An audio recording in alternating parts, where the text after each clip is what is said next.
Hello guys, welcome to nursing shot. तो ये video है उन नर्सिंग एस्पिरेंट के लिए जो गवर्नमेंट एंट्रेंस की प्रिपरेशन कर रहे हैं, या किसी भी सेंट्रल गवर्नमेंट हो या स्टेट गवर्नमेंट हो, या फिर कोई बड़ा ड्रीम देख रहे हैं। तो ये वीडियो है उन लोगों के लिए। तो इसको पाने के लिए क्या करना है? Believe on your self, stay consistent and dream big. तो जो लोग जॉब के साथ साथ प्रिपरेशन कर रहे हैं, उनके लिए मेरे पास बहुत सारी टिप्स एंड ट्रिक्स हैं जो फॉलो करके वो एक जो अपनी तैयारी है उसमें जान डाल सकते हैं। तो उनके लिए मेरे पास बहुत सारे टिप्स एंड ट्रिक्स हैं। तो उनमें से कुछ टिप्स ये हैं कि जब हम कहीं किसी भी सेटअप पे काम करते हैं या कहीं भी जॉब करते हैं, तो हमें उसे सिर्फ जॉब की तरह ही नहीं करना है। अगर हम कहीं भी किसी भी वार्ड में या किसी भी सेक्टर में काम कर रहे हैं इन नर्सिंग, तो हमें वहाँ पर ना जितने भी इंस्ट्रूमेंट हैं, जितनी भी चीज़ें हैं, डॉक्टर अगर कोई मेडिकेशन प्रिस्क्राइब कर रहे हैं या फिर कोई भी इंस्ट्रूमेंट है या कोई भी मशीनरी है, हमें उसको देखना है, उस पर फोकस करना है और उसको अपनी लर्निंग में ऐड करना है। मतलब हमें किसी भी चीज़ को, अगर हम कहीं हॉस्पिटल में काम कर रहे हैं तो हमें उसे नज़रअंदाज नहीं करना है, उसको अपनी लर्निंग में ऐड करना है।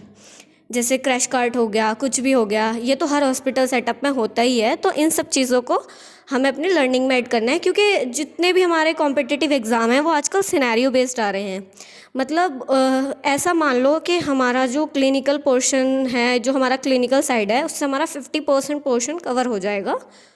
कोई भी नॉर्थ सेट का एग्ज़ाम हो, सेंट्रल गवर्नमेंट का हो या स्टेट गवर्नमेंट का कोई भी एग्ज़ाम हो, उसमें हमारा सिनेरियो बेस्ड ज़्यादा आ रहा है आज के टाइम में। तो हमें ना उस पे फोकस करना है, उस पे ध्यान देना है। ऐसे एग्ज़ाम्पल, जैसे अब हमारे हॉस्पिटल में बहुत सारे चार्ट्स लगे होते हैं। जैसे एग्ज़ाम्पल फॉर ये डस्ट माइट एलर्जी का चार्ट लगा हुआ है, तो हमें ना इसको देखना है कि इसमें क्या लिखा हुआ है, क्या इसकी डेफिनेशन क्या है, इसके क्या कॉजेज़ हैं, क्या क्या है, इसको कैसे प्रिवेंशन कर सकते हैं। तो इन सब चीज़ों को हमें अपने माइंड में रखना है। तो अगर हम इन सब चीज़ों को अपने माइंड में रखेंगे तो हमारा जो 50% पोर्शन है यहाँ से ही कवर हो जाएगा। तो ऐसा नहीं है कि आप अगर जॉब कर रहे हैं तो आप तैयारी नहीं कर सकते, बस आप फोकस्ड होने चाहिए। और मेन चीज़, अपनी डाइट पे ध्यान देना है, अच्छे से खाना है। अगर आप खाओगे नहीं तो तैयारी कैसे करोगे? उसके बाद आपको ना अपने इस पे फोकस करना है कि तुम्हारी जितनी भी ये क्लासेस हैं, आपने कोई भी बैच ज्वाइन कर रखा है या कोई भी क्लासेस ले रखी हैं, आपको उसे रेगुलरली फॉलो करना है। जैसे आपकी यूट्यूब पे बहुत सारी सीरीज़ हैं, आप उन सीरीज़ को फॉलो कर रहे हैं, जो भी है, बहरहाल आपको वो चीज़ों पे फोकस रखना है कंसिस्टेंसी के साथ।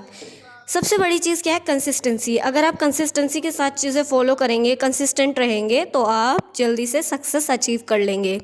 तो मेरे साथ साथ आप भी अपनी तैयारी में जुटे रहिए और तैयारी करते रहिए अच्छे से। ऐसा नहीं है कि अगर आप कहीं जॉब कर रहे हैं तो आप कोई सोच ही नहीं सकते कि अगर हम कहीं प्राइवेट सेक्टर में जॉब कर रहे हैं तो हम गवर्नमेंट के बारे में सोचें ही ना। अगर आप कहीं प्राइवेट सेक्टर में काम कर रहे हैं तो आप एक गवर्नमेंट नर्स बन सकते हैं। तो best of luck, your dream one step away to you.